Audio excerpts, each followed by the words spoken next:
All right. Boss Cowboy Sports, man. Sometimes you create content and you be like, man, yeah, this is definitely one that's gonna make you think. For sure. We dealing with the Game of Thrones of the Dallas Cowboys. Yes, and it's a real life Game of Thrones. We go paint the picture. We go get into this content. We go really explain how there are some political dilemmas, but it's also, we doing an exit interview series. We just doing it creative, just having fun with it. But at the same time, we go use metaphors to explain some of the illustrations that's happening within the organization, because there's some political dilemmas. Don't kid yourself. We dealing with power. We dealing with listen, because, obviously, since we're going to be using the Game of Thrones as a metaphor, we got to realize who we are and what we're dealing with. So a lot of us, if we was talking about the Game of Thrones, we are really, if we being honest, at a place called Flea Bottom. Okay. Most of us are at a place called Flea Bottom. Flea Bottom was the place that was right under the Capitol. Okay. And it was a place to where the common people were, but they were close to power. That's where most of us are. To where we see it. We know exactly where the place of power is. It's a beautiful palace. It's something you can't deny, the majesty. And when we talking about this, a lot of times, I'm telling y'all, being honest, we talk as if some of this stuff is easy, but it's not. In the Game of Thrones, one of the most famous statements was in the series, the HBO series, was, in the Game of Thrones, you either win the game or you die. So you got people, if you look at it in the illustration of the Game of Thrones, what you will see is that it's big stakes. It's not the type of stakes that we used to. It's huge stakes. So y'all stay with me as I set up the Millennial Falcon, and we go paint this whole picture and hopefully make it very easy and clear. Y'all stay with me. Be right back.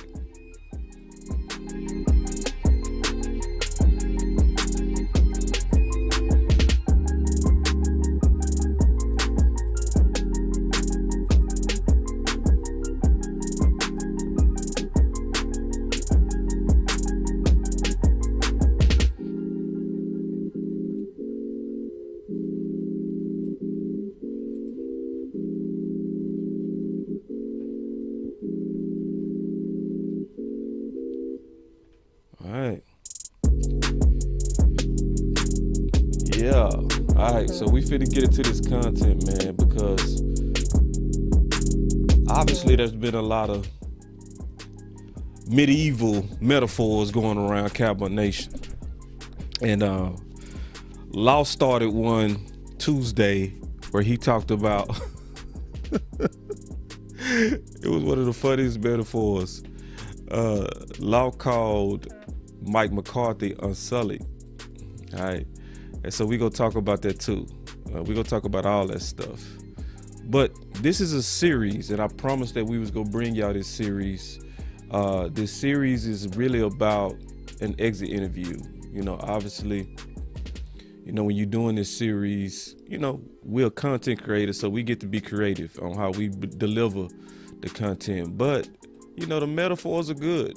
Like literally, when I was Skywalker, when he came in town, and he came from Harrisburg, okay? And, coming from Harrisburg, we literally had a discussion. We was sitting at the Star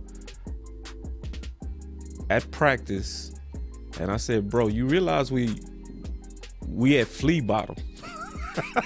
And we both started laughing because we Game of Thrones heads. So I said, but that's still a good place, because Flea Bottom is where you're close to the power, and you close enough to where you can sometimes bump into powerful people. It happens. And you get to a place to where you even start having influence inside the kingdom. Not a lot, but sometimes your influence grows. And one of the most important things you got to be, if you're trying to take advantage, is in a close to the action. One thing you'll always see Mike Fisher say, he always say, live here at Frisco, because he letting everybody know I'm close to the action, you know, and it's building credibility on why to trust him. He's smart at his marketing methods. But going through the series, I want to talk about this in order, right? So first, let me look at y'all comments real quick. We got the comments coming in. We always do that. I always want to start with greeting everybody. So let's start with the greetings, because I'm gonna greet the family first, always. And if you new to the channel and you subscribe, put in the comment that you're a new subscriber so I can talk to you and just say what's up. I always want to talk to the new subscribers, so make sure y'all do that. Like, really do that. If you're a new subscriber and you liking this content, put in the comment section that you are, and so I can greet you, and the OC gonna greet you. That's what we're gonna do going forward. We're gonna make sure that we greet all the new subscribers and people that's really starting to like this content. All right. But let's say what's up to the family. I just want to say what's up real quick before. I don't want to never just jump into the content. I want to say what's up, so I'm gonna do that real quick. So let me see who we got first. My boy Chris Davis say, what's up, boss? What's up, Chris? Let me see. And then we got C. Yeah, he's saying what's up, Chris? Everybody greeting each other. Steven, I see you in the house. Jessica, as always, how you doing? Steven, I think I already said Steven. We got Shane coming over from Facebook. We got the Truth MDP. What's going on, my brother? And he said he's a new subscriber. What's up, my brother? Appreciate you being a subscriber to the channel, man. So, and we go continue to do series like this, because I think I figured out my voice in the community, because every one of us got their thing. My thing is, I'm somebody that I dig for clues, and I think my talent is investigation and being able to tie together tea leaves and proving it. That's my thing. So, you know, some people, they might be film guys. We do that as well over here. Some people deal with contracts. We do that well over here. But what I figured out that the people love from Boss Cowboy Sports, if they really want the details of what's going on and they like solutions. So that's why we present the way we present. So in this series, hold on real quick, Jessica, I appreciate the 5 emojis. She coming in throwing it up. I appreciate that. Yeah, man, let's get it. Yoga fire. Yeah, let's get it. She throwing Yoga it up. Flame. Yeah, so that's our thing too. So when people making good points, we throw up the flames. We throw up the yoga flames. That's also a corn of Boss Cowboy Sports. Thank you, Jessica. Yeah, as Steven say, taking the tea leaves to the top. Right. Yeah, because we have to be able to discern the tea leaves if we're going to create solutions around these problems. I'm also telling y'all straight up, I think I've overreached on some things in my form analysis, and I'm gonna try to correct it on this particular video. So y'all just stay with me. My boy Mike Evans said this, and we gonna get right into the content after I say and show what Mike is saying. Mike said, what's going on, boss? Keep speaking that truth and fighting the misinformation and haters out there. Yeah, bro. Yeah. And one of the things to help this fight, Mike, is share the content. That's for everybody.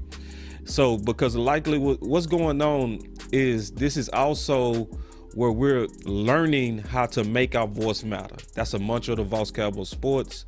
I was on Skywalker's show this morning, his last call, and I promised him that I'm going to share the show to all the Facebook groups I'm in, to Twitter, to everywhere, because some things you just treat like Twitter, to where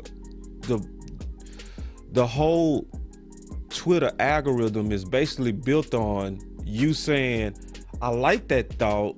I don't really have to add to that thought. I'm going to just share that thought. So I'm not saying share all the content, but when stuff really register to you on what you believe is going to make this team better, make your voice matter by sharing it. And I would also say put commentary on it. And so I'm gonna listen to the Jerry Jones interview after this, Bear. I appreciate that. I know I'm missing it right now. I'm gonna catch up to it. I'm gonna catch up to it, and then if I have to do another video, obviously I will. He said, I just heard JJ talking about he got last say over the coaches with hiring and firing. Ooh, yeah, man. See, listen. See, this is why I said this. In the Game of Thrones, either you win or you die.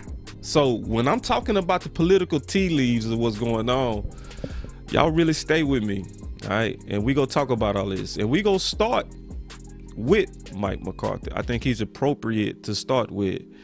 So Mike McCarthy, as we doing this exit interview, we looking at all the coaches and we gonna break them down. And so when I look at Mike McCarthy, I see Mike McCarthy different than some Mike. Some people already, they out on him, you know. I'm not out on Mike. When I look at Mike, I'm gonna tell you what I honestly see. I see a championship coach.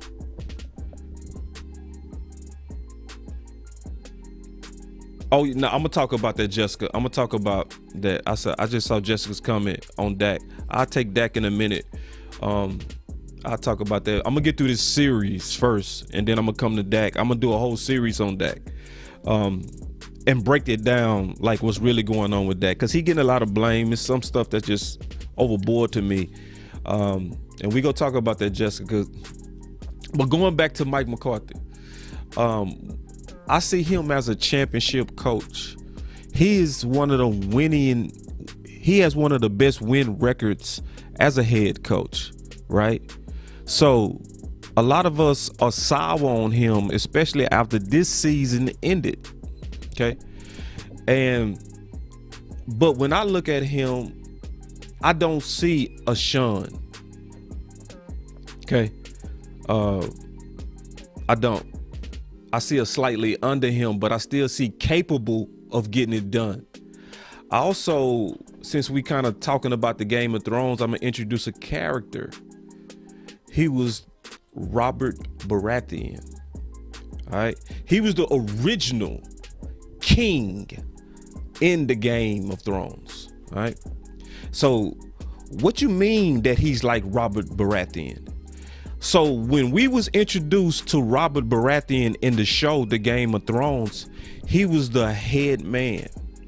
He was a person that's similar to Mike McCarthy, who had a great past, who conquered major kingdoms. He was the man, but he was also kind of worn, out of date, out of style, but he still had some key king characteristics. I want y'all to hear me out.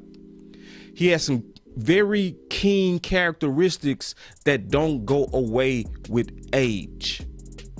One of the things that King Baratheon had is a sound understanding of the politics of being the man.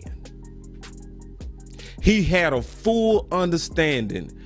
So even though he lost his strength, right, and he wasn't the former king that could beat you with strength, he still had wisdom.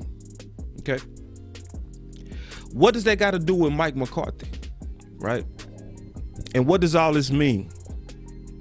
So Mike McCarthy was just like Robert Baratheon, formerly a Super Bowl champion, a feat that very few men has ever attained as a player or a coach. But because he was in Green Bay for so long, he learned the power of politics and how to manage the media, how to manage his reputation, how to safeguard his ideals by having the right people around him. We gonna talk about that. He's also, being honest, he's learned how to cover his own ass. All right. And I'm gonna prove that. All right. I'm gonna prove it right now. So y'all stay with me. Because I'm telling you, we going deep into this Game of Thrones. Okay. We gonna go deep into this. Let me turn my pitch off real quick. We go get into this. I want y'all to listen, and then we go break down the political dynamics that he's going through in this real life Game of Thrones, because it's a real life Game of Thrones. It's a Game of Thrones. We dealing with powerful people. These people are playing with the millions.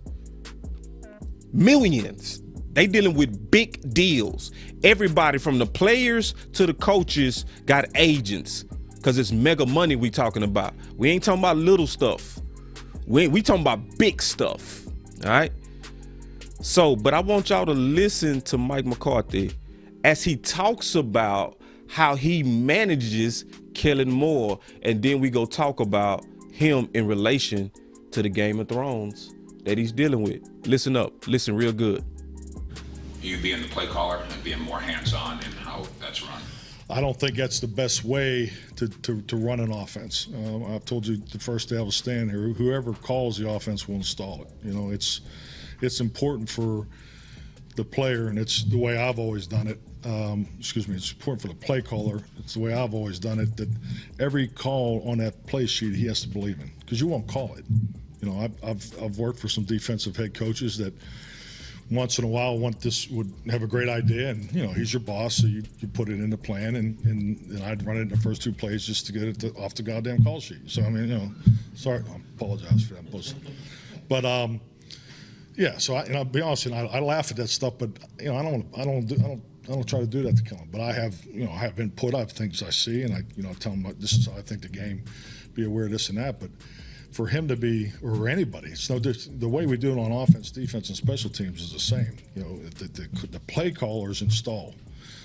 So obviously the head coach can have input in anything he wants. You know, we all understand that, and even during the game. You know, so yeah, I have that ability. But for us to be the best that we can be, I feel that's the way you should run your offense, defense, and special teams. In your conversations with Kellen, what was his thoughts? All right. So one thing I want to explain, right, about Coach McCarthy and why I do feel like he's playing this from a Game of Thrones perspective, all right? Because he has totally insulated himself away from Kellen Moore. Think about it. He has I hate that Ben McAdoo gone. We go to I'm gonna verify that. I hope he's not gone. But he's insulated himself from Kellen Moore. And that's because, in my opinion, he has the wisdom of a Robert Baratheon. He understands, if I go and join myself to the hip with Kellen Moore as a play caller, as he fails, then the people won't know who to blame. So who they go automatically blame? They go automatically blame the head guy.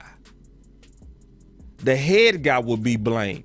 So when you hear about him talk about Kellen Moore, you go always hear him talking as if he's just an advisor to Kellen Moore. And he has to in the Game of Thrones, because he has to protect his own ass. He has to. And this is why it was wise. It was wise for him to, and this is why I'm gonna first say it was wise because now people know exactly who to point at when they see the breakdown. So don't believe that he does not have the ability to totally take over play calling, because he could if he wanted to. But because this whole thing is political, and he got to cover his own behind, he then has to say play calling and install and execution of the plays is on Kellen, not me. I'm the head coach. I give him the input. I tell him to run the ball. I hope he throw it to Coop. Y'all remember that one? Because, you know, when the crowd get involved when we target Coop. Y'all remember that? Yeah, I showed that many times, so I ain't gonna go back to that.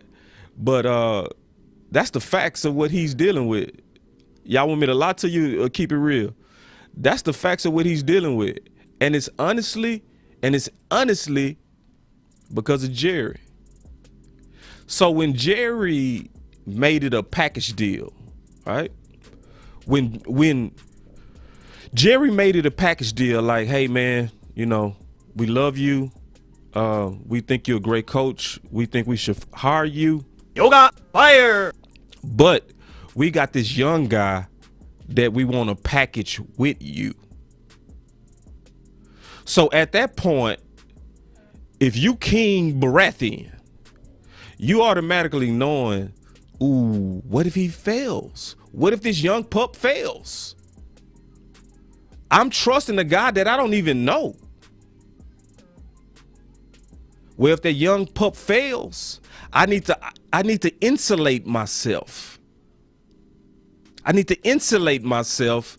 And what I'm going to try to do, which is why I like Mike McCarthy, is I'm going to try to put a lot of wisdom around the young man, because I think he needs some work, but I can't say that in the public. So what I'm going to do is I'm going to get me a Ben McAdoo, a Fieldman, who was also a play caller. See, these are play callers. I just got a report that Ben McAdoo was hired as the OC for the Panthers. So somebody believed in him as a play caller. He was a consultant in this operation, which I believe was insulation for Mike McCarthy. Fieldman, most people don't know this. Yeah, man. Ooh, Shane Adam. I'm going to leave this comment up. I'm going to leave this comment up, because this is a good one. Ooh. He said Robert Baratheon also got gored and died. McCarthy got gored by the 49ers. He's done. Ooh. Ooh, boy, we got some killer fans. Don't you ever in your life mess with our fans. They will gut you, cut you, and get rid of you. We so smart. But I want to talk about that. It was a lot of wisdom around Kellen, y'all. Most people don't know that Fieldman was the offensive play caller when Green Bay won their Super Bowl. So when you looking at why, in my opinion, because on A through Z Sports this morning, Coach Marv was a caller, and he said something. I hope a lot of people caught it. I caught it. I was listening hard. He said, how do you be a head coach and have no quality controls over Kellen Moore?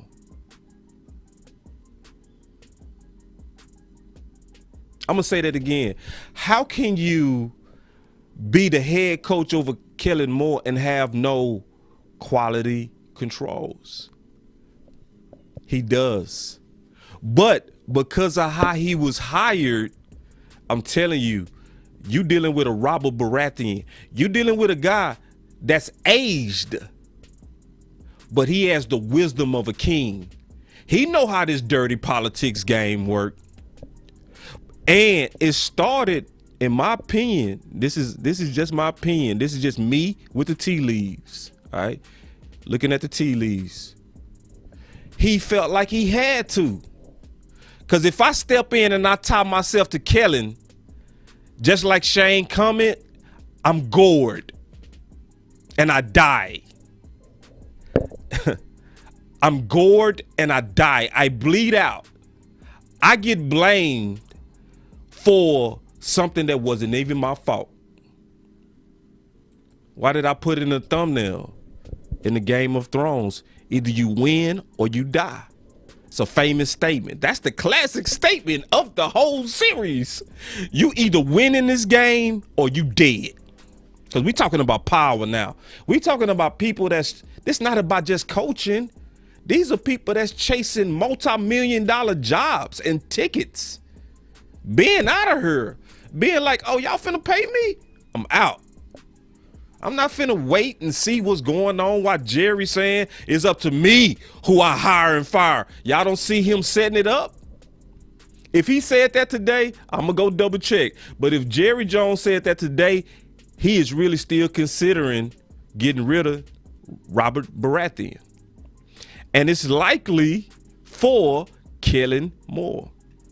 If that's what he said today, I got to go listen to it myself. But I do want y'all to know, just keeping it real as we go through the coaches. You got your good coach. Mike McCarthy is a good coach. Yeah. And I like this comment. Yeah. He said, do not leave your reputation to chance or gossip. It is your life's artwork, and you must craft it, hone it, and display it. I like that. That's why I said if. Now, people got to focus on if. Now, if they take me out of contents, that's on them. But I clearly said if he said that. So, but you right. I boom, you right. People take me out of context all the time. It happens, and you right. It is safer to speak with a lot more clarity, especially dealing with gossip. You're right. I definitely take that as and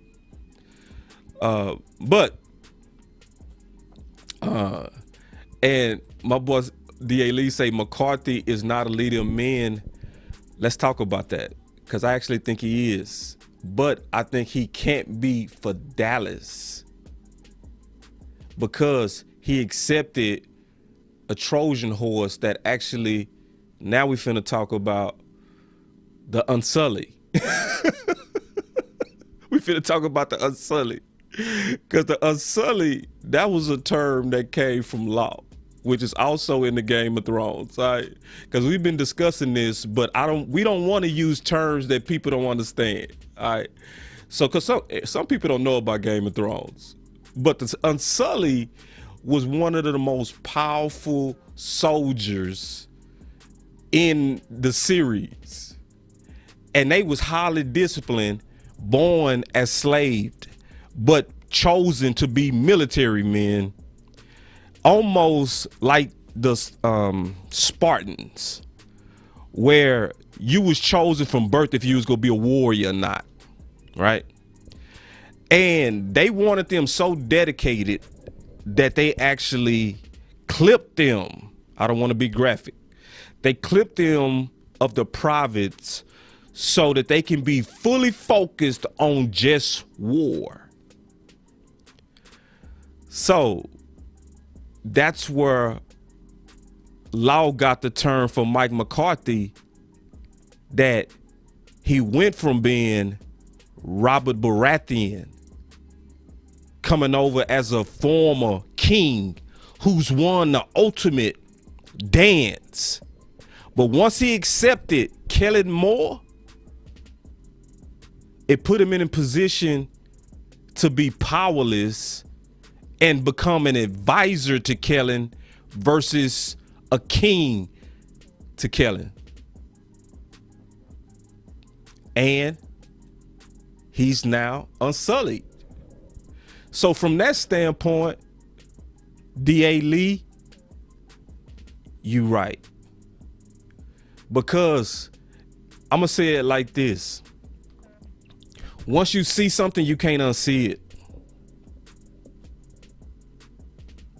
So now that we have a good understanding of this political dilemma that's going on with Mike McCarthy, and we watching him in the publicly say, I hope that we target Cooper, because I'm hands off when it comes to play calling. See, but because he's politically wise, he says it in a way that doesn't undress Kellen and doesn't speak against the Joneses. He says it in a way like, I just think as a play caller, I wouldn't do it that way. No. You got quality control checks that you could implement if you want to. What's happening is, because of the Game of Thrones that you was thrown in, because it's not your fault. Well, it is your fault because you took the job.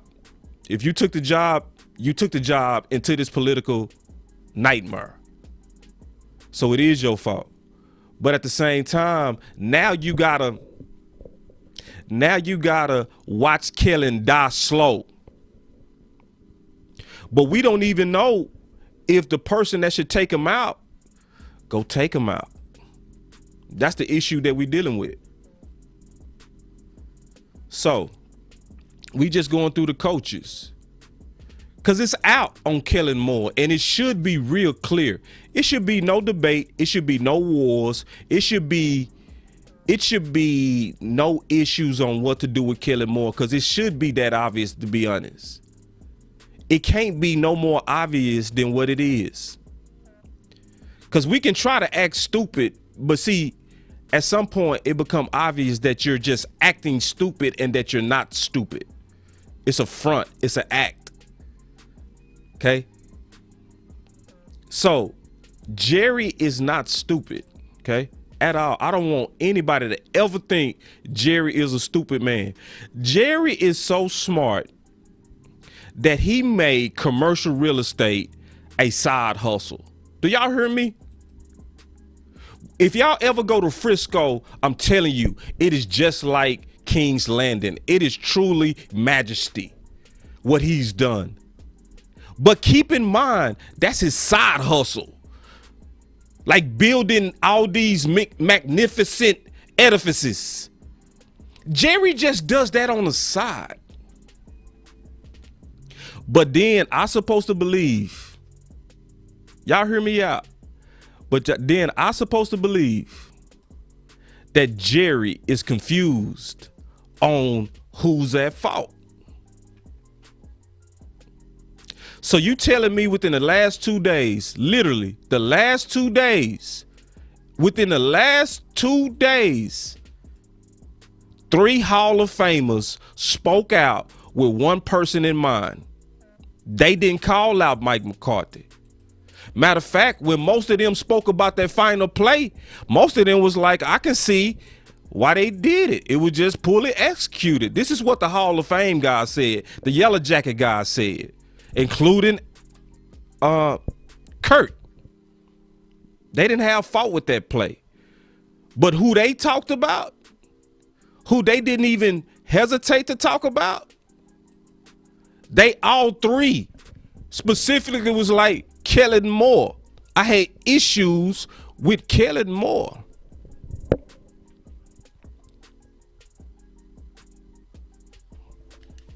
So it's one of those things that is obvious. It's just, will Jerry do something about it? That's the question. Or are you going to gore the king, the real king, the proper king? Oh my God. Oh, don't, Shane, please don't. Shane, please. Oh, Shane, I was just thinking it, but you said it. I got to show it. Oh my God. I got to show y'all Shane comment. Shane, oh my God. Oh my God, Shane. God, dog. Shane said, if we're talking Game of Thrones, if McCarthy is Robert Baratheon, I guess that makes Kellen Moore Joffrey. Okay, I gotta explain this. So Joffrey was an unworthy son that was next in line to be king, but who everybody knew was unqualified to be king. No, I disagree with you, Shane. No, you gotta keep the original king. The guy who has the wisdom to run the kingdom. The guy that can actually speak with the political wisdom that the realm needs. The person that has the experience of how to navigate through a big, gigantic Fortune 100 style organization. We don't need no Joffreys. We don't need no newbies walking into this. To be honest, you have to be Sean Payton or higher to deal with Jerry. You gotta walk into Jerry with your own reputation, or you're already unsullied. You're unsullied. Yeah. So I agree. And Noble say, oh my, it looks like McCarthy. Yeah, he could get good. He could get gored. He could get gored. Gored is where where animal hits you in his animal kill you. I ain't gonna try to explain it and all that stuff. But anyway, yeah. In the Game of Thrones, it's real, y'all. It's real. Cause we dealing with millions, we dealing with egos. It's true.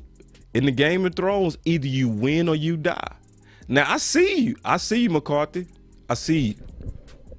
I see you. You really played a good hand based on the hand you was dealt.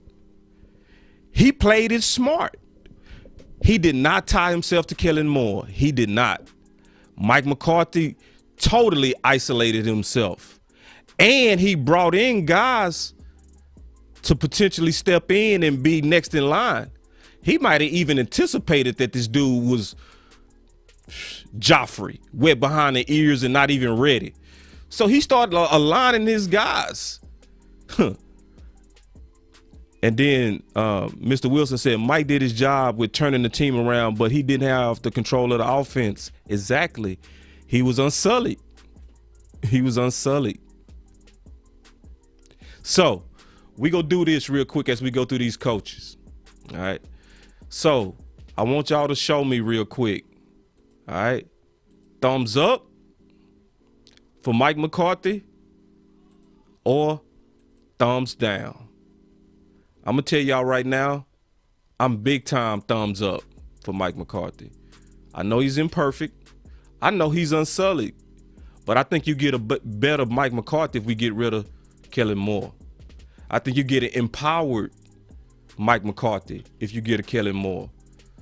My boy Keystone with the thumbs down. I ain't mad at it. Yeah, I think you get a better Mike McCarthy, but I see some thumbs up from Siobhan and James. So we got thumbs up, thumbs down. I want to see your thumbs. I want to know what you're thinking. All right. I'm thumbs up because I think based on the hand he was dealt, I think he's playing it okay. I think he's playing it pretty good because I think he does have the wisdom of Robert Baratheon. And I'm liking what I'm seeing. Did he throw Coop under the bus? No. Like Joffrey did. I'm gonna start calling Kellen Moore Joffrey. Okay, I'm seeing the mix. I'm seeing more thumbs up though. All right. Thumbs down on McCarthy. I see. I see thumbs up. I see it. Somebody say, who's the Dragon Queen? Man, that's gonna. Okay, I don't know who that is. I see a thumbs up. My boy Andre Johnson gave him a thumbs down. D.A. Lee gave him a thumbs down. Mojo gave him a thumbs down. Ooh, the thumbs up are winning. Thumbs up, Aaron Lewis. All right. All right. So listen. All right. So now we gonna go through, because we told you we gonna go through the coaches. Oh my God, I'm done with y'all. I swear to God, I hate y'all, boy. Y'all, this boy said Jerry's the Night King. Oh, I swear.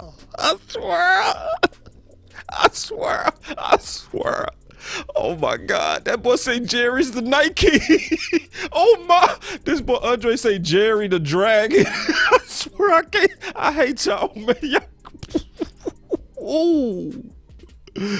Oh man, God dog, boy, the Cowboy fans brutal. All right, so the next coach, and I ain't gonna be long on these next ones. I'm gonna go through these next ones quick. So we got Kellen Moore. I'm gonna give my synopsis on Kellen Moore. I think listen, y'all, I'm gonna humble myself. I think I overdid it when I called him a Trojan horse. All right. I'm being honest. I'm speaking through my pain. I was speaking through my pain because y'all know me. I really always want to be. It's a big thing for Boss Cowboy to actually say publicly that he drunk Kool-Aid. Listen, I do not drink Kool-Aid without first measuring. Yeah, that's my thing. I promise you, I take a lot of pride in that. So I always want to try to be balanced. But y'all going off on Jerry. Ooh, boss is mad. Ooh. But with Kellen Moore, I did call him a Trojan horse, okay? And that boy Keystone already put the thumbs down on Kellen Moore. Wait, dog. Wait, big dog. Wait. Well, come on, y'all. Don't vote yet. No voting yet. But I want to explain. I called him a Trojan horse. Man, everybody already voted. And everybody got a thumbs down. Oh man. Oh, everyone. Oh, guess. All right, let me just talk then, cause I don't even gotta make no case. I ain't gotta make. Oh, if y'all can see what I see, it's on every page too. Facebook, it's everywhere. The thumbs You're down. not fired. Oh man, the thumbs down is crazy. All right, listen. So I called him a Trojan horse. Oh man, You're not fired. boy, that's fire for real. I got you, Special K. I hit him with it. Oh man. I also made you a moderator too, Special K. Let me know if you got that wrench. But man, all right. But I call him a Trojan horse, right? And I'm gonna be honest, I think I was kind of in my feelings, just being real, okay? Because I was listening, and I was listening to the Playmaker, and I was listening to Aikman, and they was like, bro, this is going around the whole league. Matter of fact, let me play it. Let me play it. I didn't plan to do this, but hey, y'all know me. I gotta prove it. I don't like to just say stuff.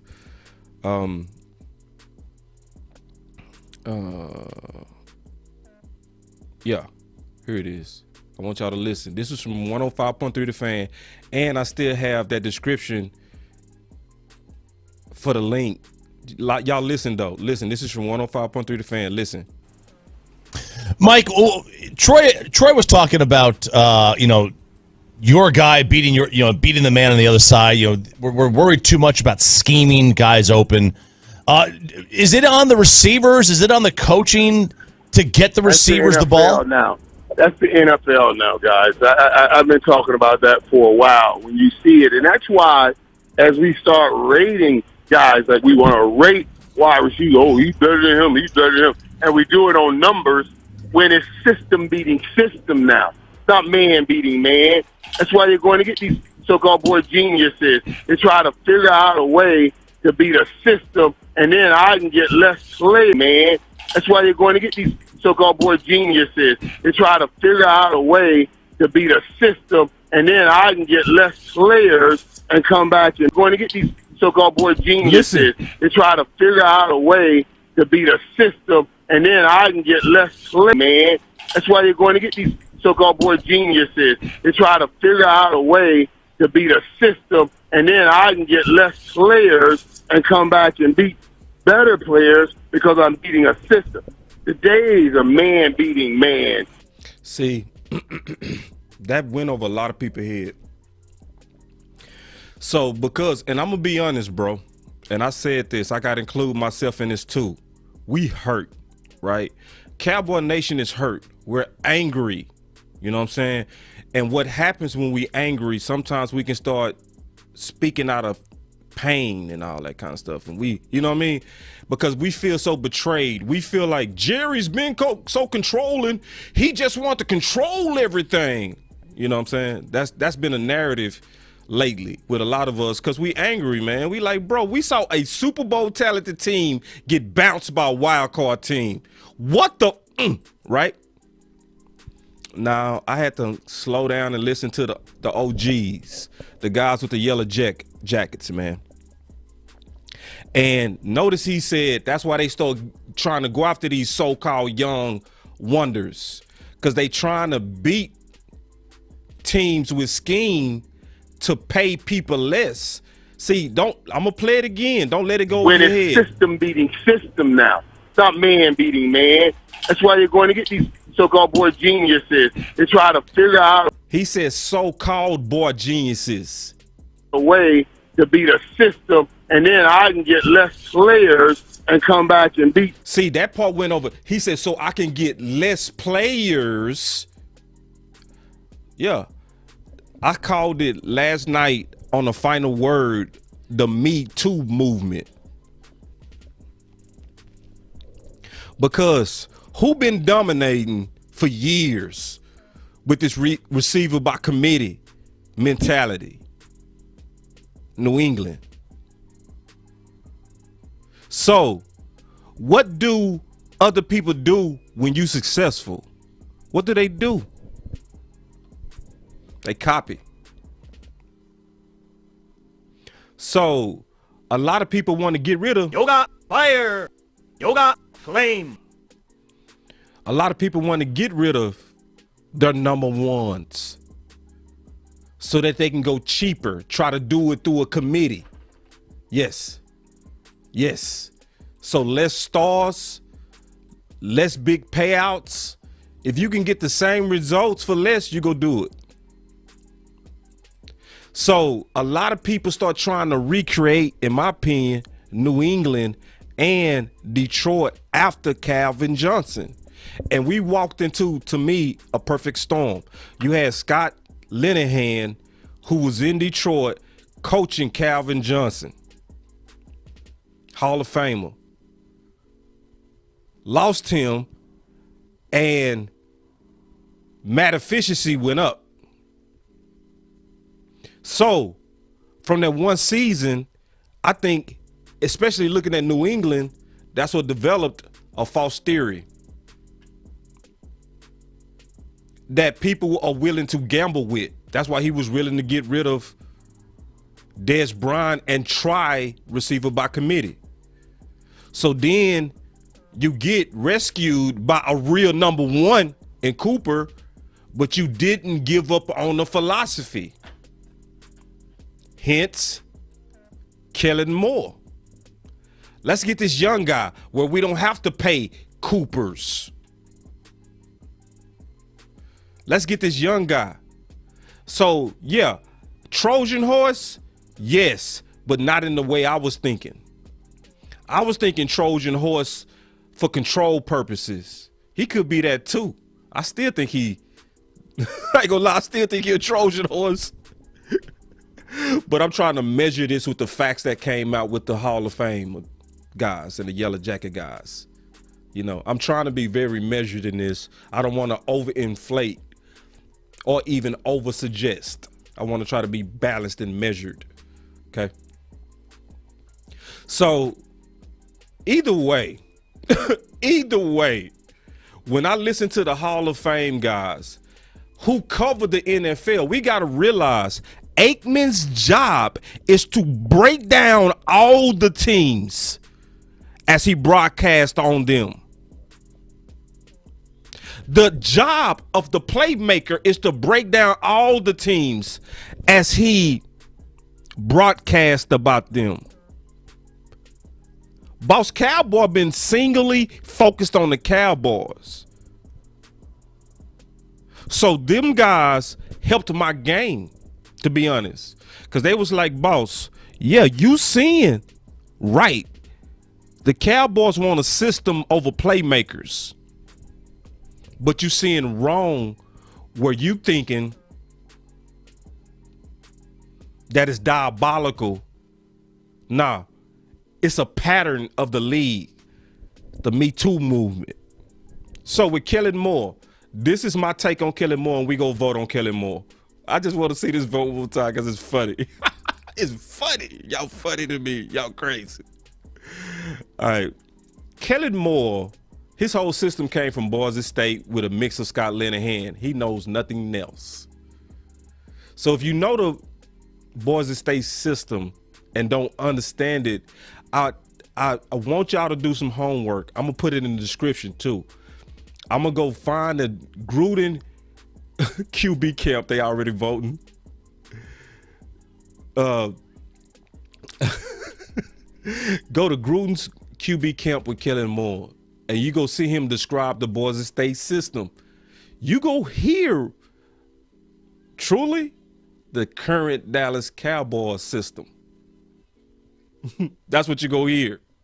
So when Brian Broaddus was coming out and saying that he's not a play caller, he's a collection of plays, go listen to the QB camp with Gruden and you'll see why.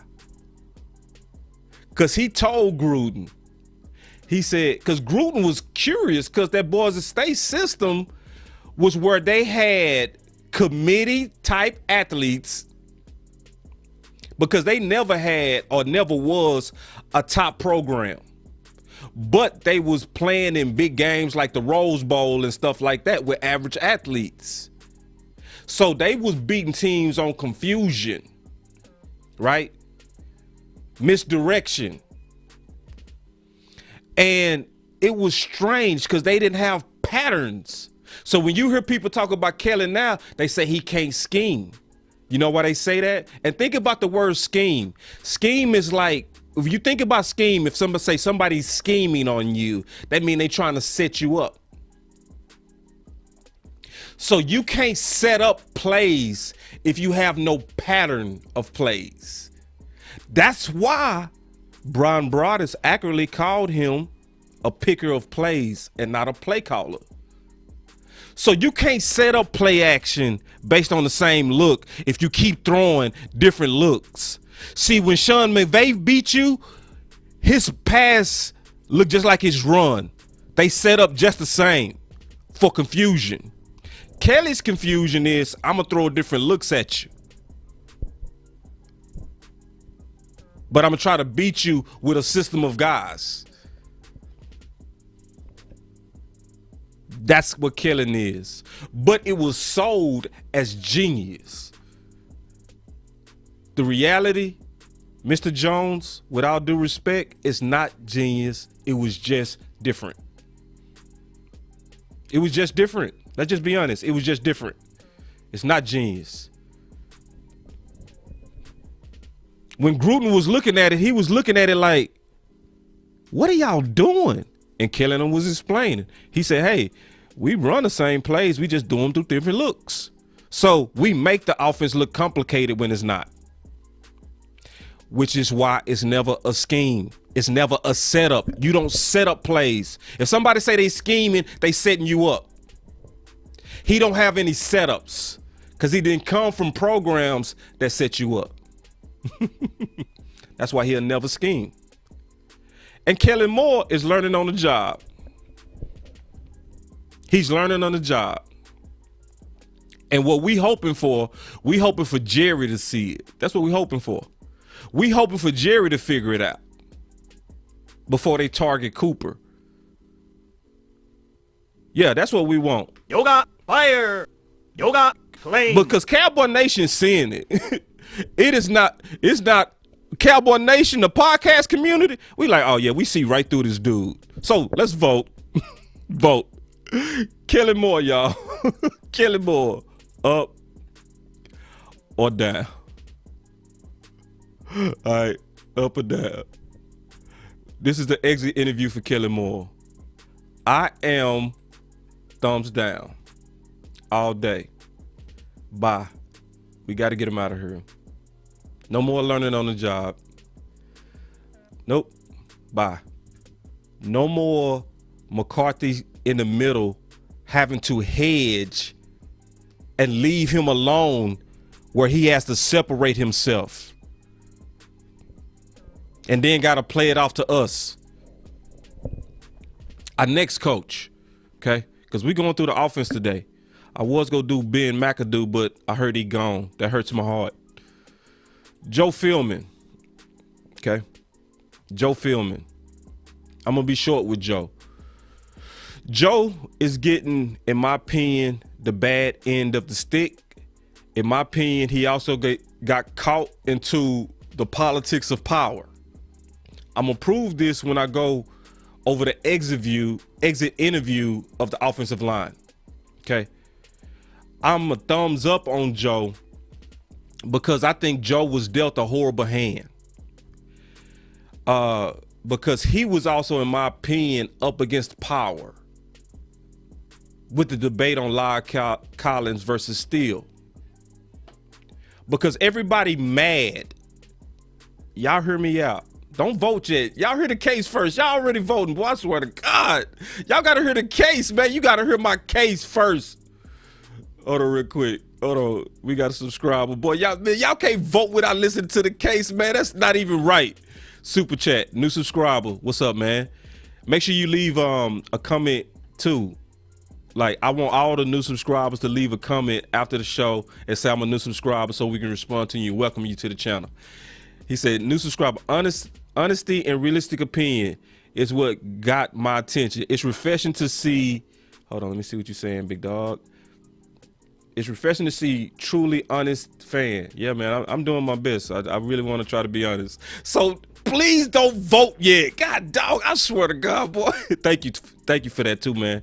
Yeah, I try to be honest with my analysis and I don't try to overreach anywhere. That's why my segment is called Measured Kool-Aid. I try to measure everything. All right. Y'all voting, bro. Stop voting. Hear me out first. Give me a chance. Hear me out. This is why I'm thumbs up on Fieldman. Because remember when that offensive line was rolling? And when was it rolling?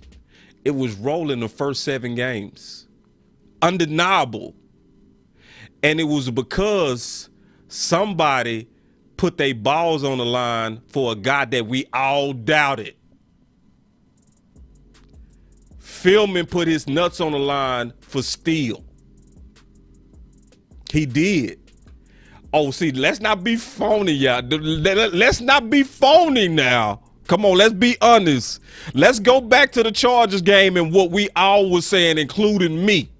We were saying, oh my God, we got Lyle suspended and Bosa coming in town and Dak just coming off that injury. Do not. We was all saying, including me, we were saying move Zach Martin to right tackle. It was another guy behind the scenes that put his whole balls on the line. Joe Fieldman. And what he did, which was against public opinion,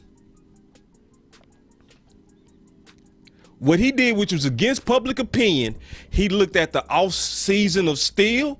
He looked at his practice. He looked at his preparedness. He looked at his professionalism, and he bet on him. And what was the result? Because a lot of people don't admit most of that running success came from us running off Steele in the right side. It was some person who put his balls on the line for that. And I'm gonna prove it. Say I ain't proved it yet. I'm gonna prove it. See, y'all know me. I'm gonna show it. Cause I'm gonna show you the clip where Jerry said, y'all need to thank Fieldman for the development of Steele. Cause he said he lobbied for him and he wanted this. So all you gotta do, because now people don't like the offensive line. Okay, hold on. You cannot not like the offensive line when you was lobbying for this line. You can't. You know? So I admitted where I was wrong. I was wrong for wanting Zach Martin to play right tackle. But some of us need to raise our hand and say, I was wrong about wanting to see T. Smith out there with Connor Williams, with Tyler, with Zach, and with Collins. Because that line at the end of the season wasn't playing like the line that was in the front of the season. No knock on Collins though on that last game, because to me, it was actually his best game. So voting. Again, now that y'all heard my case, now let's vote. We voting on Fieldman as an exit interview. All right, everybody got to participate. Thumbs up, thumbs down. I am thumbs up. I'm thumbs up because I felt like he got caught in a political dilemma. And that's why, in my opinion, we saw silly stuff like in the Raiders game, they was rotating Lyle with Steele. Stuff we've never seen. That clearly pointed to a political dilemma. But see, we know who was on the right side of that dilemma now. So if you was in the right side of that, which Fieldman was, why would we not reward him? So I'm seeing, I think I'm seeing about an equal thumbs up as thumbs down. All right, cool. That's cool. Ooh, yeah, that's 50-50. That's my boy Keystone gave a thumbs up. My dog. Whoo, I be watching my boy Keystone votes, man. That boy Keystone be the decision maker. Yeah, thumbs down, D.A. Lee. with the laughing emoji, because you know you wrong, D.A. You know you wrong, bruh. Stop. He put the thumbs down with the laughing emoji. All right. Luda Wells. I'm going to be quick on this one. Boy, come on, D.A. Lee. Stop, bro. You killing me. Big thumbs up for me. Because I'm going to just keep it simple with him. Everywhere he goes, the tight ends play good, period. Go look at his resume and look at Ingram when he was coaching. That's all you got to do. And look at the turnaround of Jarwin and Schultz when he started coaching. That dude coaching them dudes with tennis balls to fix their concentration. Big thumbs up. Big thumbs. Please don't go nowhere. Because the gut feeling I get from him is he's a no-nonsense and fair guy. That's why guys play for him. Thumbs up for me in my exit interview. He's a keeper. And I see y'all voting. He's a keeper to me. That's a thumbs up. But I want to see, are you a thumbs up or are you a thumbs down? I'm big time thumbs up on Wells. Yes, sir. All right. Let's go. We go speed through the rest of them dudes. We got Skip Pete up, the running backs coach. I am thumbs up on him as well, because I always say you judge coaches by the group.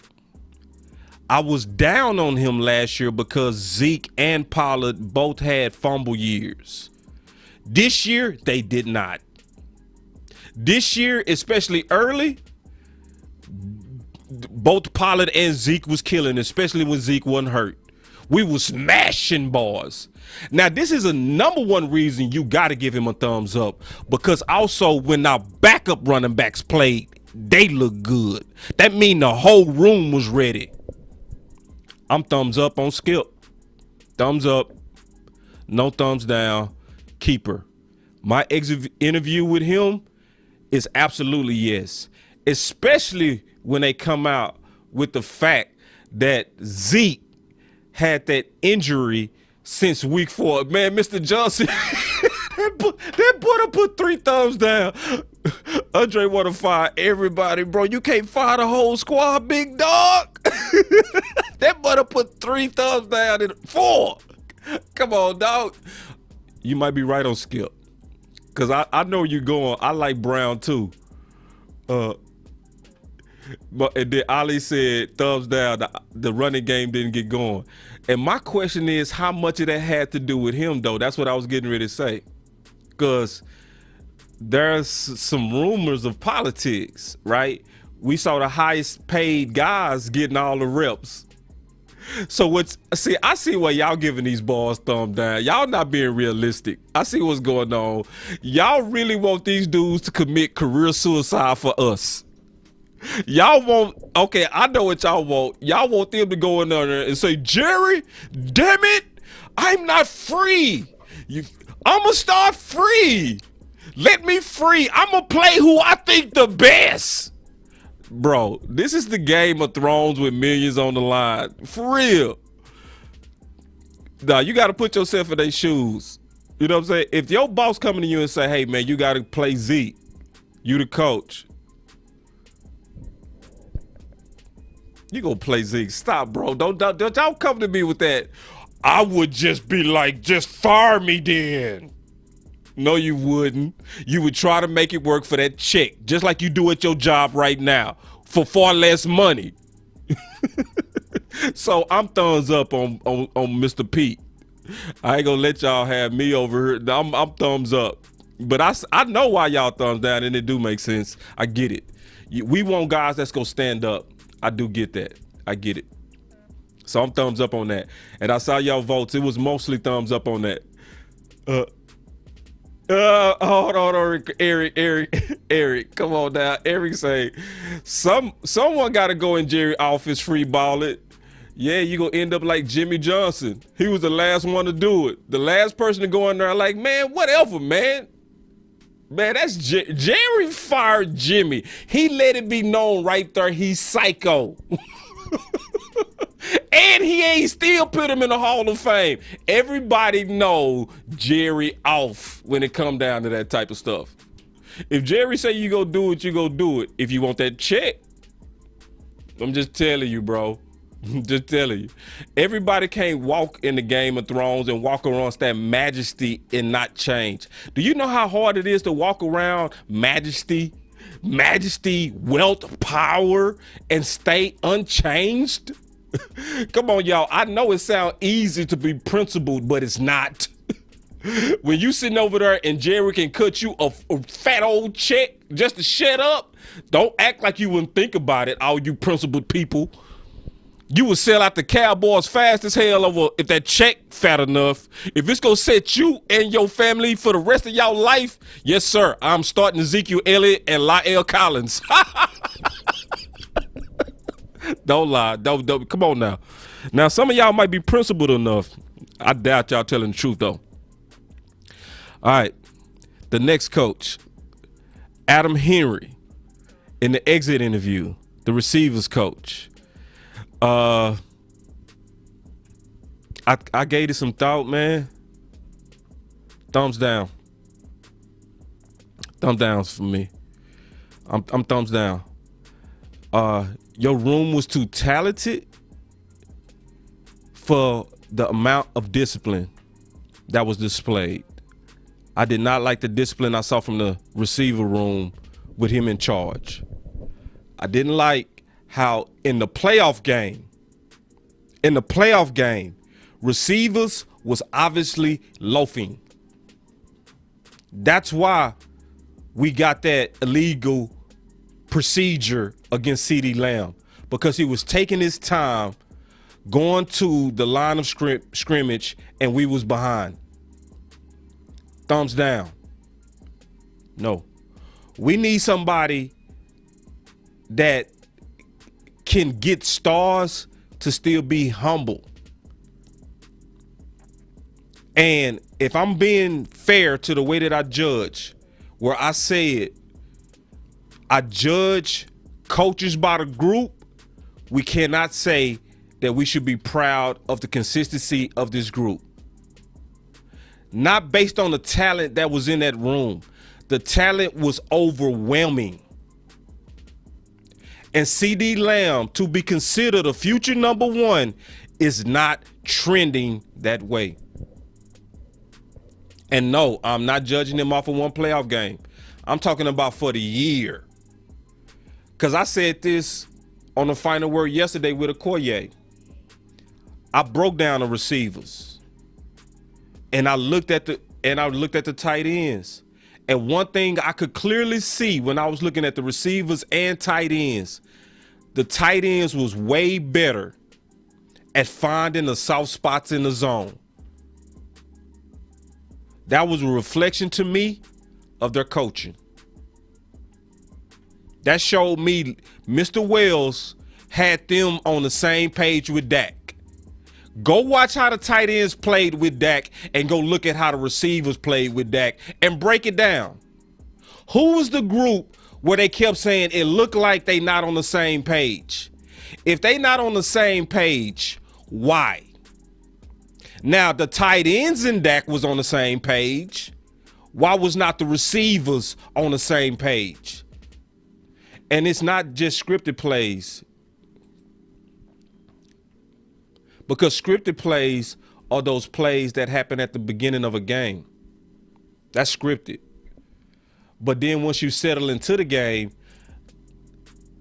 becomes adaptive sometime too, where the receivers and the quarterback got to adapt to the defense.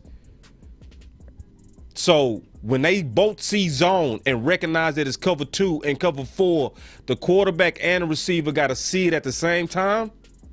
And they both got to adjust with the same mind. The group that did that the best, this is from my breakdown. The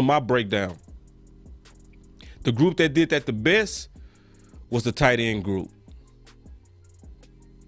The group that did that the worst but had the better talent was, to me, just to me though, I'm not trying to force anybody to go with me, but me, in my exit interview, thumbs down. Bye. I need that talented receiver room to play up to the talent. And I need them to play discipline, and I need them to play with major receiver swag that I didn't see. So what's your vote? Let's get our final votes in for Coach after y'all heard the case. Coach Adam. We talking about Coach Adam. To me, he got to go. That's just me, though. Yes, and the tight ends were bad at blocking. They were. Yeah. And so let me ask y'all a question. How many games do you think we lost off of tight end blocking? Let's just be real. How many games y'all think we lost over tight end blocking? How many games did we leave over receiver drops, though? The Denver game and the Kansas City game, that 3-week series, we had the most drops in the league. That's just me. That's a reflection of the coach. Just me. You ain't got to vote with it. That's just me. Everybody, we got our own mind. Ain't nobody forcing nothing. But my exit interview, he gone. I hope so. Yeah, I did Kellen Moore. Oh, yeah, man. It was D-Block said, did I do Kellen Moore? Yeah, bro. But the Kellen Moore got destroyed up in here, bro. He got destroyed. Boy, yeah, Kellen Moore got it. All right, so exit interview. Doug. Doug is a no for me, dog. He got to go. Simply put, and be all the way honest, we saw Dak play better. We saw Dak seem like he was more comfortable. This was a good year for Dak numbers-wise. Dak was not himself. He wasn't the killer Dak that we used to. See, the Dak we was used to from the last 4 years before his ankle, man, shoot, when the game was on the line, Balls was like, man, we gonna win this game. We at least had that feeling. This year, I was like, I don't know, bro. Dak didn't look comfortable. He didn't. I don't want her offensive line. I don't want her calf. I don't want her none of that. All I know is this, and I'm keeping it real. Everywhere Doug goes, his group plays worse. Because when Schultz and Jarwin was stuck in the mud and looking like they was horrible assets, Doug was their coach. And he ran off Rico. He ran off Rico Gathers. And ain't it funny? They said, Rico can't block. That's why we can't put him on the field. Doug was leading that lock campaign. Rico can't block. But every fourth down, they was putting in Rico. Every running down, they was putting in Rico. The guys who still can't block to this day is Jarwin and Schultz. To me, he got a little bit of, he got a smell. His smell is, I smell some Jason Garrett on him. Anybody with that scent, I want him out. I smell Jason Garrett. I smell, it's a who you know, not what you know type of dude. He know the right people. Yeah, I think I smell. Yeah, it stank. Smell booty. Booty Garrett. Yoga fire. No for me, dog. No. So, thumbs down. For real. He got to go. And I'm seeing what y'all saying. I'm seeing what y'all saying. Yeah, I feel you. But what the damnisms? Yeah. Yeah, we all smell it. Yeah. Yeah. Yeah. Kidner. See, this one thing that's obvious about this year. right? Let's be honest. We made some major mistakes under McCarthy. We got rid of too much of the Jason Garrett era, some of it. We got rid of too much of it. We threw away some babies with some bath waters. Like Colombo was respected by the offensive line. I like Fieldman, but I wouldn't be mad if we brought back Colombo. Kittner was respected by by Dak and that whole quarterback room. And better than that, they all played well because of that leadership. Then we had a kicker that was 100% named Kyle Forbath. What's better than perfect? Perfect. What's better than perfect? Perfect. What's better than perfect? Nothing. But we went in here and we got Greg the no-leg and got rid of Kai and didn't even let Kai compete.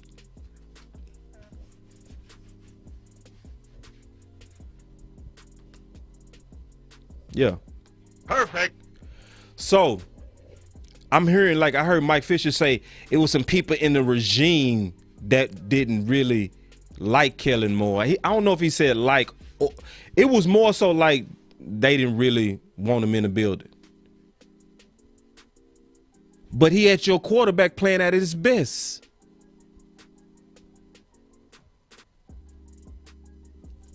Yeah. So yeah, that's a no for me, dog. We need to get the Kittner up in here. Kittner. Yeah. You know? And we need to share this content. We got to put it out there.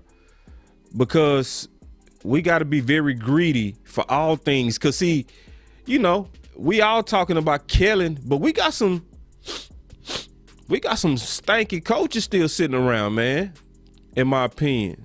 We got some balls to me that can go, man, say, listen, that group didn't do. Y'all groups wasn't playing like, you know. And I know we had some debates on a couple of these guys, but I'm going to tell you right now, I'm thumbs up on Joe. I'm thumbs up on Wells. I'm thumbs up on Mr. Pete. I'm thumb down on Adam. I'm thumb downs on Doug. If somebody got to go, them two got to go. They got to go. You can't have people coaching your stars and your stars don't play like stars. They got to go. Yeah, the elephant in the room is politics. This is another coach that a lot of people haven't even thought about. Robert Davis. Robert Davis is the coach that a lot of people have not even thought about, because Robert Davis is also brought in kind of like a Ben McAdoo, a consultant type. But Rob Davis, when we did this show in the offseason and we talked about him, I specifically called him the hand of the king. Again, based on Game of Thrones. The hand of the king. So, because he was specifically brought in by Mike McCarthy to be an advisor. And if you look into his background, his specialty supposed to be leadership. And I got to honestly grade, how did he do? What was the results? I don't know the details of what he really does, but if I look at the results and I listen to Mike McCarthy about the guys look nervous, why didn't you advise the king? Why didn't you go to the king and say, King, whenever the guys are nervous, we need to do this, we need to do that. Whenever the guys look like, oh, king, whenever the guys look flat, we should do this. We should assign leaders. That's the emotional leaders. Because, see, he has too big of a corporate background to not set up a leadership system. We are not seeing a leadership system with the Dallas Cowboys. We are not seeing men that know how to manage emotions. We are not seeing men that know how to manage emotions. See, emotions do have to be managed. I want y'all to think about the game when we lost the NFC Championship to Green Bay. Not the NFC Championship. I think it was the wild card game. No, it wasn't the wild card. It was the divisional game in the playoffs. We lost the divisional game in the playoffs.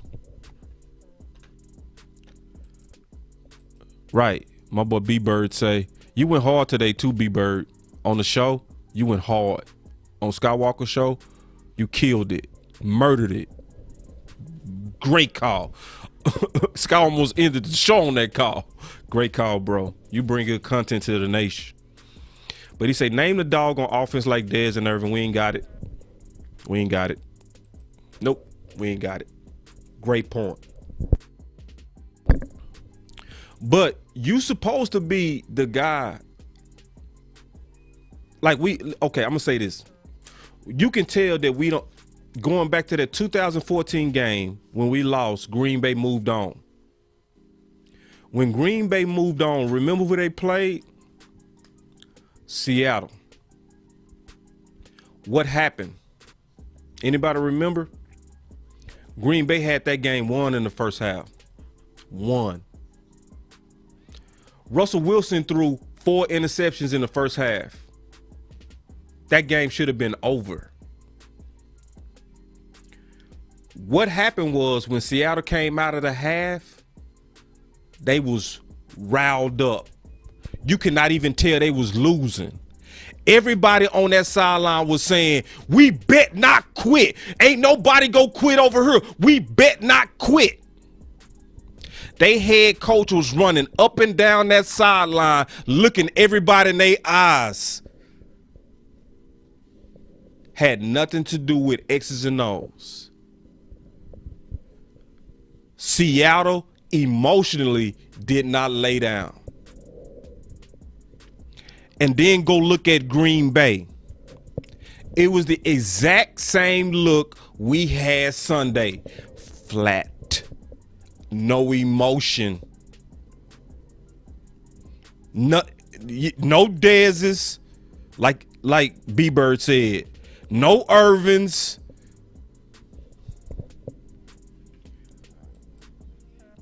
I'm never trying to get men fired, but I'm really asking a real question.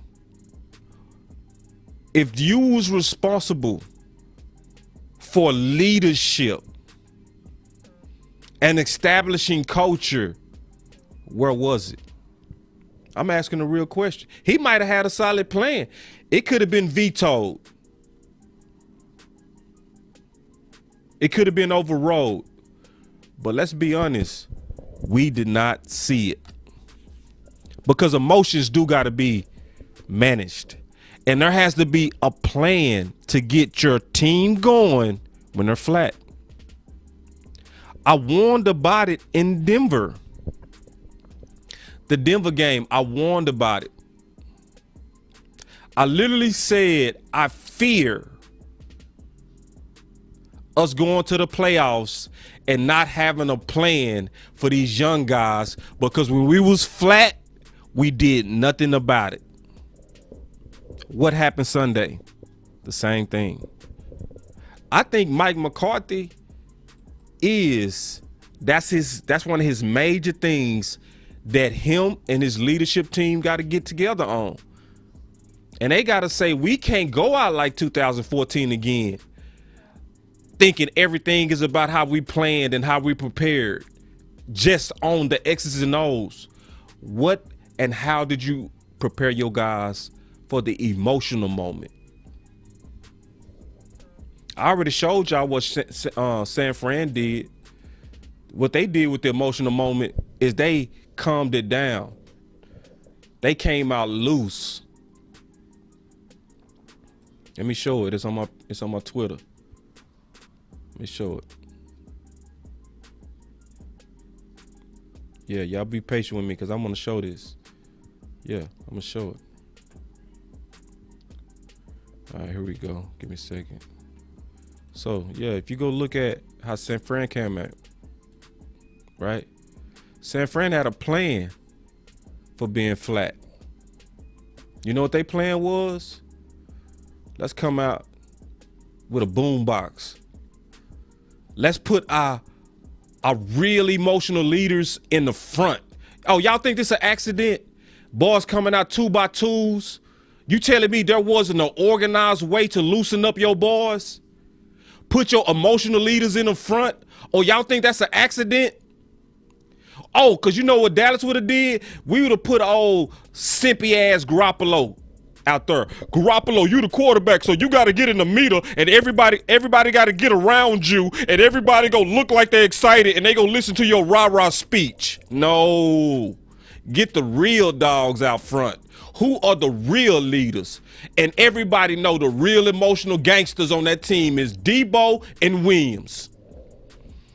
And they didn't do the traditional. The quarterback comes out first. It's always about the quarterback. The quarterback world. Oh, if it ain't the quarterback, it ain't us. Oh, we need the quarterback. No, get the dogs out front. Yeah. I didn't like the plan. Just being honest. I didn't like the plan. So, thumbs up, thumbs down. This the last one. Thumbs up, thumbs down. Hold on real quick. Coach Bird said, let me take this super chat. He said, our team ain't mentally strong. That's why we score first.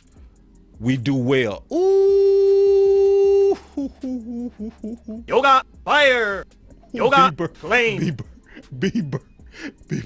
You know how it's so sweet that you gotta do your eye like, would it just hit your taste bud? Damn. Coach Bird said, because I heard him say this morning, he coached his son, so I'm referring to you as coach out of respect. He said, our team ain't mentally strong. That's why when we score first, we do well. We fold at the sign of adversity. Dogs don't do that. God, I swear I love Cowboy fans, bro. Yoga, fire. God, dog. See, that's the psychological part that nobody talking about. Who talking about that, Coach Bird? Except the podcast community. Who talking about that? Nobody. So, listen, all right. Like I said this morning with Skywalker, if you like this content, bro, don't sit on it. Don't sit on it. You got to share. That's how we make our voices matter. I know it feels good to vent, and to let out the frustration. Yeah. My boy D.A. Lee, I'm gonna start a fight. He said, I disagree with that. We've trailed at some games and pulled out the win. I think in the past we did, but I think this year, for the most part, Coach Bird is right. When we started flat, to me, this year, not over the last 4 years, D.A. Lee, if we mix in all of the years, I think you're right. But if I look at the pattern of this year, I think Coach Bird right. And then I'll verify that too. I'll go double check that, but that's just my gut without doing detailed research. So matter of fact, I'm going to end that debate in a draw until I find out more. But my gut say he right. I'm going to have to do some more research on that though. But that's my gut. So, but what's clear though, from the playmaker as well as Coach McCarthy himself, the playmaker, do anybody think the playmaker gonna lie? The playmaker said he looked at San Fran and saw that they was ready. And he said he looked at us and saw that we had fear in our eyes. See, people forgetting this is a young team. A young team does need leaders. And you have to be very aggressive on your plan on how to get those results. You have to be very purposeful. If it take putting a Debo Samuels out front is equivalent to us putting Curse out front. How do you let me just ask y'all a real question. Keep it real with me. No lies. Yeah, I was on Scott's show this morning. I was the last call, Coach Marv. Yeah, I was on the show. He threw me in on the call because I texted him because I wanted to tell everybody to share that particular video because he went in about Kellen Moore and it was just so rich. I just was like, man, I just want to say, listen, man, everybody share this. But I want to ask y'all a question. I just want to ask y'all a question. Do y'all think we would have been flat if we came out with Curse in the front? Huh? Do y'all think we would have been flat? If we had the right emotional leader in the front like they did? Do y'all think he faking when he getting his boys excited? Huh? You can look at the body language of the guys around him and you can clearly see that he was a leader. It was clear. Now, our corporate ass Cowboys might not see it because we don't like people saying hit and talk shit. We don't like that. They don't represent our brand. But now, bro, we trying to win games. We got enough sponsorships. You needed the right guys, the guys that's naturally leaders. He naturally like this. He wakes up like this. He's a dog. Boss was like, Boss Cowboy, how did you predict Curse was gonna do what he was gonna do? Because I was watching his film and I was watching his body language as he was playing for Detroit. And I was watching how he was playing with Minnesota. And I watched him how he played with Clemson where he was an All-American. I thought he was going to be a Jag, boss. How did you get lucky and notice it? Because I looked at the body language of a natural leader. And you can go to my video I did March 28 on Curse, and you can see I said if he played like he played at Detroit in Dallas, we gonna love him. He's a dog. I called him then the Dez of the defense before he played a snap. Before he played a snap. You can go to my video. I'll pull it up for you.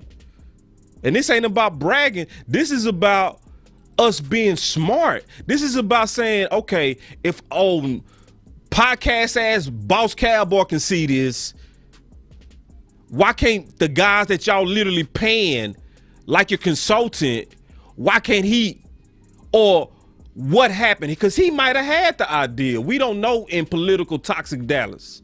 We don't know if somebody said, hey man, I know Curse, he cuss a lot, but man, he get them boys excited. He get them boys excited. But for whatever reason, to me, if you don't put the right guys out front, your emotional leaders, yeah, what you think a young team go do in their first playoff game? They gonna be nervous.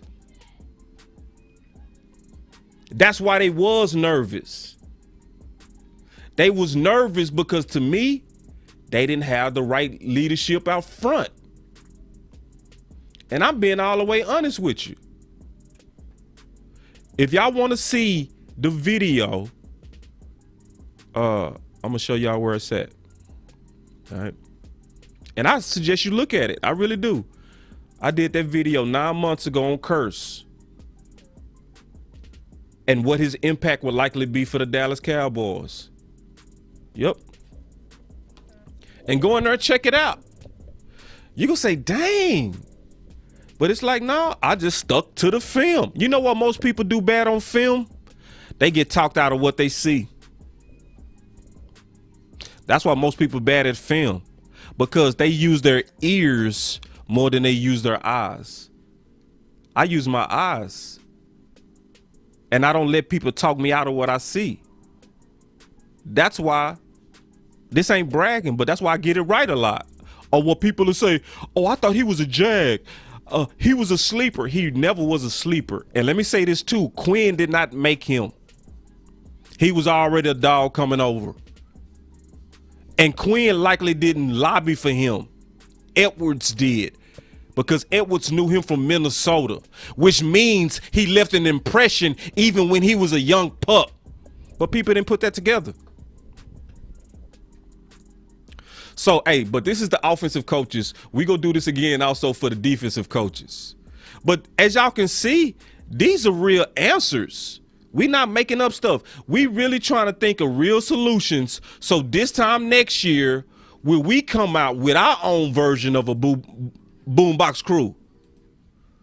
Will we come out with our version of a boombox crew? Right? Will we come out with our version when guys are uptight? Will we be smart enough to say, you know what? Last year we was flat. So what we gonna do this year? Look at Garoppolo like he know the lyrics. I ain't mad at you, Garoppolo. But is he the emotional leader? No, he not. My boy Garoppolo. They put the right dudes in the back and they put the right dudes in the front. Because listen, we all know this. And I'm going to say this as we get out of here. The emotional leaders can be anybody. When I played at the University of Houston, the emotional leader to my team was a guy named Jarian James. He was a receiver. To this day, I periodically just call him and I say, bro, I say, to this day, I never had a leader like you. To this day. If anybody called him, they'll say, yeah, I do it every year. That's the type of impact he had on me as my leader. And I don't call men my leader, but he earned it, bro. He was a receiver, I swear to God, bro, that I loved with all my heart. He was a receiver that played receiver like defense. Day one. My dog, Jarian James, I swear to God, when I first saw him at U of H, and he was 190, soaking wet. His job was to crack back a linebacker, meaning you supposed to go full speed right at that linebacker and try to take his head off. 99% of receivers avoid that block. When I tell you he was laying out linebackers at practice at 190, running into dudes that was 240 at practice, and we all would have understood. We see the weight difference, bro. Take it easy. He never did. He gave boys punishment every day. And when we walked into Tennessee, I'm being honest, y'all. When we walked into Tennessee, 100,000 people watching us play, loud as hell. The dude who had the most swag and how he walked out there gave me confidence. Just watching his body language. My dog walked out there like he was at his house. And it got me crunk. Yes, Jarian James. He's a referee now. He's a ref. But I'm talking about and he broke his ankle. And when I tell you, when he broke his ankle, the whole team went silent. When the OC here, asked him, because we was both there. The whole team went silent because we knew we lost our leader. And I'm a DB. I supposed to hate him, and I never could hate him. I had literally 5 physical boxing matches with him. 5. Because he used to try that tough stuff on me, and we would fight. Yes, Galveston Ball. B-Bird, you know my dog? Yeah, he went to Galveston Ball. Yes, that's Tank. Tank was the leader of our squad. Yes, and we called him Tank. He was a receiver that we called Tank. Yes, Galveston Ball. And I'm telling you, see, people think I'm just talking. I'm not just talking when I talk about the emotional leadership. And see, this is the funny thing about emotional leaders, and I'm done. Emotional leaders don't even have to be your starters. Ooh.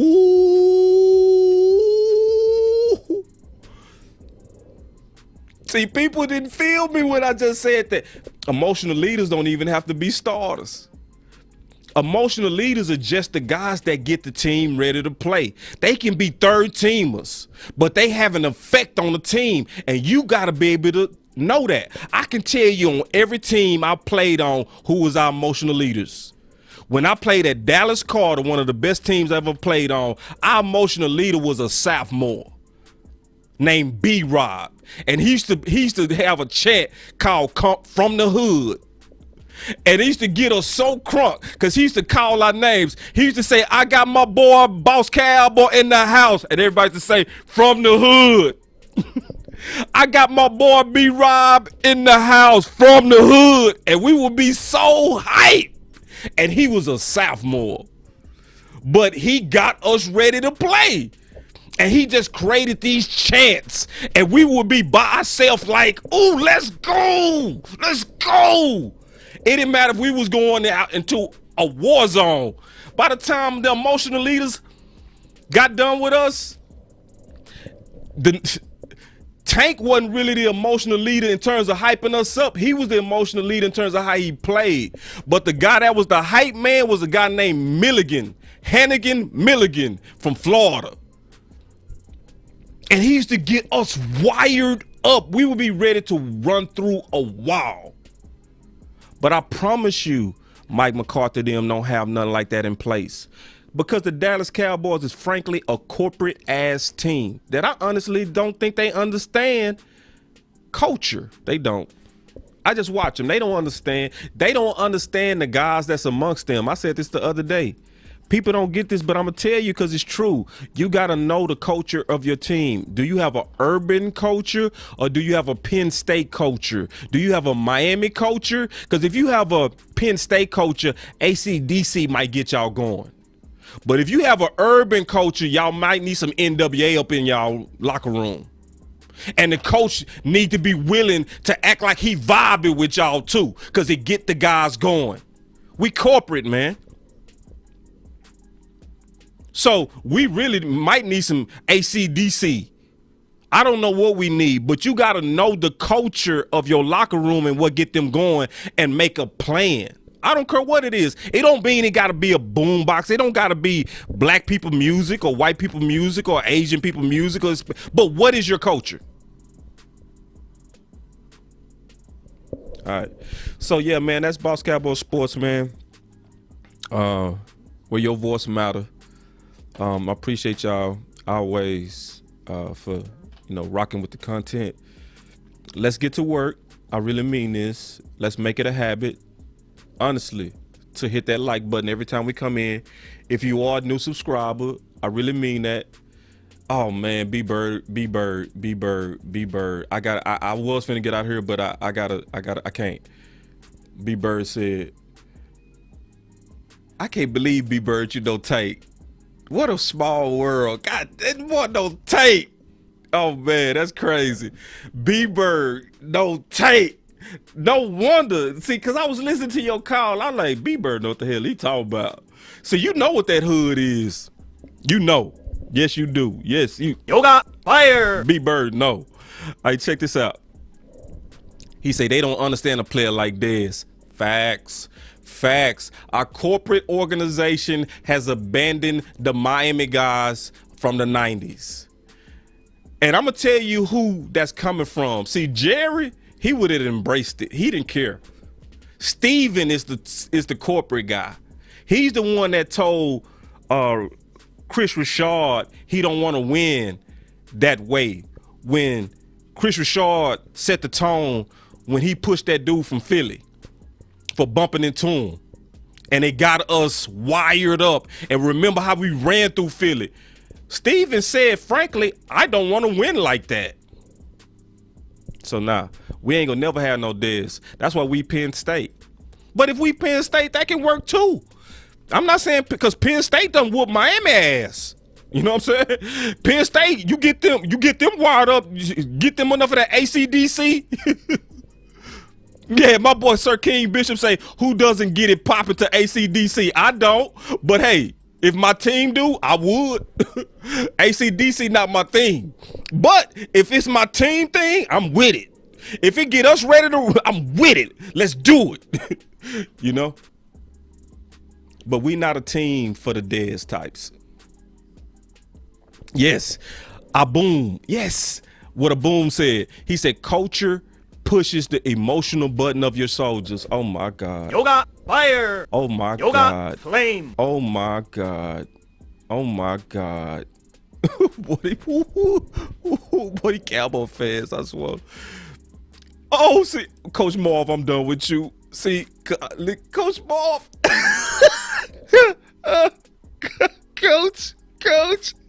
Coach say, boss, we burst watermelons. It might work, Coach. I swear, if it worked, cool. If busted watermelons work, cool. But, you know, I guarantee you with somebody there like, watermelons, really? I guarantee you, your team black, man. Hey, come on, man, think. Most of your team black. Somebody in there says, "Hey, bro, what's up with the watermelons?" I promise you. We in there busting watermelons. Oh, Coach, you can't see the cultural kind of thing that could be. You know, I know what you intended to do, but can we use something else? Can we use something else? Oh man, God dog, Coach, you. We end up busting watermelons. Hey, this gonna get the guys excited. Let's go get us some watermelons. It's like, hey, you know some of your players from the South, right? From the deep South. You know some of them might. Oh man, God dog. All right, man. Listen, y'all, man, y'all too much for me. Y'all too much. All right, man, but definitely big for real though. You know, we laughing at the end, but I take this as a personal mission that we really do our part to share this content. And I'm seeing y'all do it too. I'm seeing you share on Twitter. I'm seeing you share on Facebook. I'm seeing you share on the Instagram. I'm seeing it. So, and like Skywalker said it great today, man. He killed it. He said, y'all have no idea how many times when y'all share something, the right writer will see it or the right coach will see it or the right intern will see it. Or I done went back and forth with Calvin O and Brian Broder so many times on Twitter and athletes and all kind of stuff on stuff I didn't even know people be seeing. I post something and walk away, I come back and Brian Broder's done responded. I'm like, whoa, okay, whoa, what was it? But you tell me my voice don't matter? Yeah, our voice matter. It's more so about us being organized. And that's why we got to do the things that grow the channel. If you don't have money for super chats, we're not begging for your money. We want you to share videos that register to your heart. I told and I committed to Skywalker that I'm going to send his video to over 20 groups. And I'm going to do that today. And I'm going to share it on Twitter. Because I don't have to add nothing to it. The sauce was already cooked perfect from that show. So I'm going to just forward it out. And it's going to look even better because I'm not endorsing my own work. So that means more than likely people go actually look at it. Because we trying to spread the word against Kellen Moore. And we want him out of here. Or we want him to improve. So, yeah, that's Boss Cowboy Sports, man. Y'all definitely do that. Share it. Also like on Facebook. And we also appreciate everybody because y'all definitely putting the money in there. Continue to do that. My goal is to get to the Senior Bowl because I'm obviously transitioning to draft content as well as other content.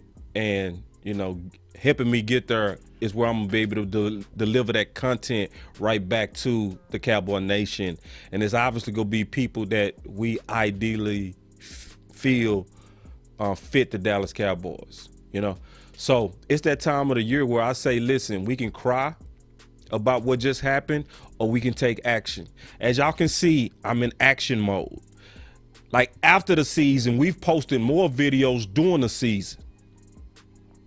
I mean, less during the season. We posted more videos and content now because the time is also now to fix these problems. You don't have Aikman and the playmaker and Kurt Warner all speak out about Kellen Moore, and then we be like, I ain't saying nothing. Nah. Why the timing is now? This is when we need to do the most shares. Why Jerry is in his feelings, or could be in his feelings, I still need to listen to his interview. So I'm going to wait. I'm going to wait till I hear him out. But if he was over here talking about the ultimate decision to hire a coach is on me, if he said that, well, that means it's still in the balance. And if it's in the balance, we got time to sway the argument with our voices. So let's push this content. Let's get to work. And I mean that. Let's really get to work, because that's how we make our voice matter, man. That's real talk.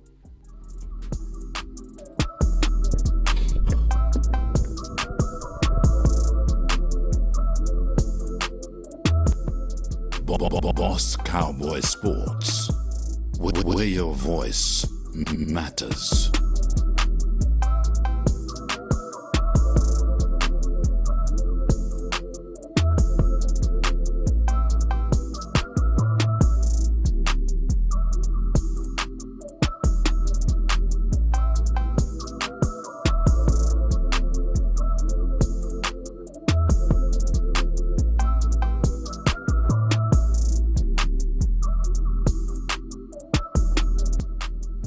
Boss Cowboy Sports.